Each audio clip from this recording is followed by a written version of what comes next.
Et bonjour à tous les amis, aujourd'hui nous allons apprendre à réaliser des pains kebab en toute facilité à la maison. Suivez bien la recette, ça va être assez rapide, en 2 heures ça sera fini et vous mangerez des pains kebab magnifiques. Allez, bonne vidéo. Alors pour ma recette de pain kebab, donc j'ai pris de la farine T65, donc là de tradition 520 g, de la semoule fine. Hop, c'est celle-là, j'ai pris 30 g. J'ai pris également du sel 10 g, du sucre 6 g, de l'huile d'olive, je vais en mettre 10 g. Elle est là, avec du basilic, ça donne un petit peu de goût. De la levure fraîche, la levure de boulanger, là, 10 g. Et de l'eau, 330 g. L'eau de mon frigo, tout simplement, pourquoi? Dans la pièce, il fait 30 degrés. Vous le voyez là, ma farine est à 30 degrés, ma température de base c'est à peu près 64. Donc je vais mettre de l'eau vraiment la plus froide possible pour avoir une pâte qui sort pas trop chaude. C'est ça en été. Et si vous voulez tout savoir sur la température de base, comme d'habitude, il y a les petits liens au-dessus et sous la vidéo. Vous suivez bien, ça vous permet d'avoir une pâte à bonne température. Allez, on passe au pétrissage. Pour le pétrissage, nous mettons tous les liquides en premier. Toujours au batteur, c'est plus facile. Vous pouvez très facilement faire cette recette à la main, c'est pas un problème. Ça se mélange très bien. Et ensuite, je mets mes ingrédients secs. Mon crochet et je vais pétrir 4 minutes en première vitesse. Je me mets bien un chronomètre, ça c'est très important. Et ça va pétrir à cette vitesse-là, gentiment, pendant 4 minutes. Petit message à tous ceux qui adorent la chaîne. Vous pouvez regarder juste ici, je vous mets une playlist, ça s'appelle Aller plus loin en boulangerie. Vous avez 10 vidéos exclusives qui ne sont jamais sorties sur la chaîne. Et pour avoir encore plus de contenu, vous allez tout savoir en suivant le lien qui est juste là. Allez, on passe en deuxième vitesse. Alors là, on est pas mal au niveau de la consistance. On va se mettre soit 6 minutes, soit 7 minutes selon votre batteur. Moi, je pétris 7 minutes généralement avec cette pâte-là. En deuxième vitesse, donc la deuxième vitesse, c'est cette puissance-là à peu près. Pendant 7 minutes. Si j'ai besoin, je vais rajouter un petit peu d'eau pour bassiner.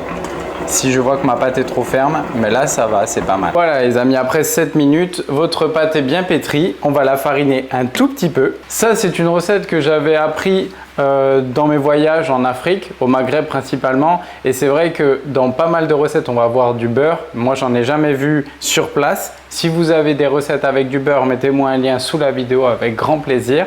Par contre, on va très souvent voir du sucre, voilà, pour augmenter un petit peu la caramélisation lors de la cuisson. Et à ce moment-là, ce sont souvent des recettes qui vont aller très vite.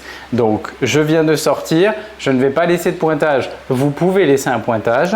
Je vais diviser mes pâtons à 150 g. Bien sûr, vous pouvez adapter si vous souhaitez des pâtons plus généreux, il n'y a pas de souci. Et si tout a bien été pesé, la recette était prévue pour 6 pâtons, 250 g. Et à ce moment-là, on va se faire une mise en forme ballon de rugby. Et je vous montre ça de plus près. Pour notre mise en forme, il vous suffit de venir rabattre vers l'intérieur.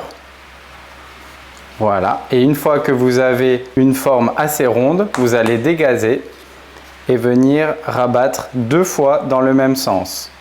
Voilà. Et là, vous allez avoir une petite mise en forme bâtard qui sera parfaite. Et à ce moment-là, on va les laisser se détendre pendant 15 minutes, c'est très bien. Et on va préparer notre petit rouleau. 15 minutes de détente. Petite technique, si vous appuyez et que la trace de doigt reste marquée sur votre bâton, ça veut dire que votre pâte n'a plus trop de force, donc on peut l'étaler.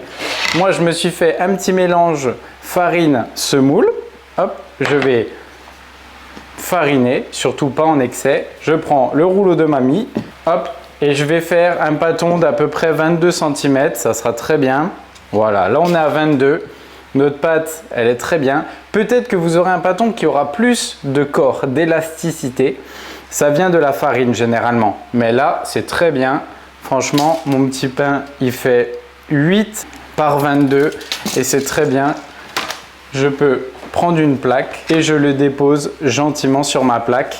Et voilà, il ne me reste plus qu'à faire 2 plaques de 3 pour avoir de la place. Voilà, ils sont là, tout bien façonnés. Donc à ce moment-là, on va laisser pousser donc l'après la phase de pousse pendant 1 heure à température ambiante. Bon là il fait 29 degrés. S'il fait trop froid, si c'est en hiver, n'hésitez pas, vous mettez dans votre four, éteint avec un bol d'eau chaude et ça montera la température à 28, ça sera parfait. Mais là en été, il n'y a aucun problème. On les laisse à température ambiante pendant 1 heure. N'oubliez pas les amis, au bout de 30 minutes, nous allons préchauffer notre four à 250, comme d'habitude pour le pain, chaleur au bas plus ventilée, pour la mise au four. Donc là, je me prends un petit spray avec de l'eau. Vous pouvez le faire au pinceau, il n'y a pas de souci. Mon four est bien préchauffé à 250. Je vais humidifier mes pâtons et je vais saupoudrer avec un petit peu de sésame. Moi, j'aime bien mettre un petit peu de sésame, je trouve ça cool.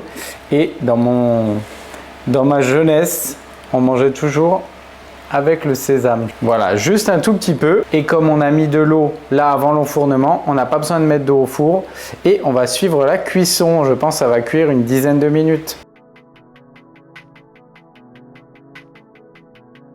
Bon, là, j'ai laissé 8 minutes. Donc, c'est largement cuit. Hein. Franchement, je ne me suis pas rendu compte que ça allait aller aussi vite. Je vais enfourner la deuxième fournée là, tac. Alors pour ma deuxième plaque les amis, j'ai juste fait 2 réglages. J'ai baissé un peu la température du four à 200 degrés et j'ai enlevé ma pierre de cuisson. On va voir ce que ça donne. Peut-être que ça sera un tout petit peu moins brutal pour la cuisson et ça va un peu mieux développer.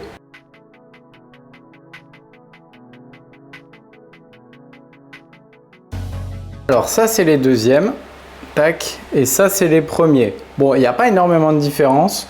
Voilà, 200 ça peut marcher sans problème. Surtout, il faut les sortir assez blancs. Et on va se les garnir quand même, les amis. Allez, bon, la chaleur est bien là. Hein. Franchement, il fait super chaud. Mais c'est pas grave, c'est pile poil pour faire un petit kebab, ça. Donc là, on va se prendre un petit couteau à dents. On va regarder l'intérieur de notre produit. On va le couper un petit peu sur le dessus. Voilà, comme on se fait en mode snacking. Franchement, le petit coup de l'huile d'olive au basilic, ça c'est vraiment top. Je vais vous montrer l'intérieur de suite. Voilà pour les petits curieux.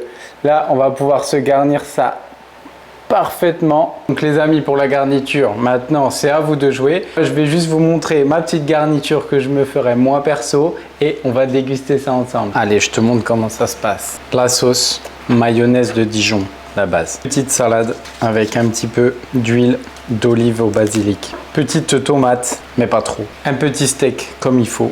Et bien sûr, des olives. Voilà, on s'applique. On prend son temps.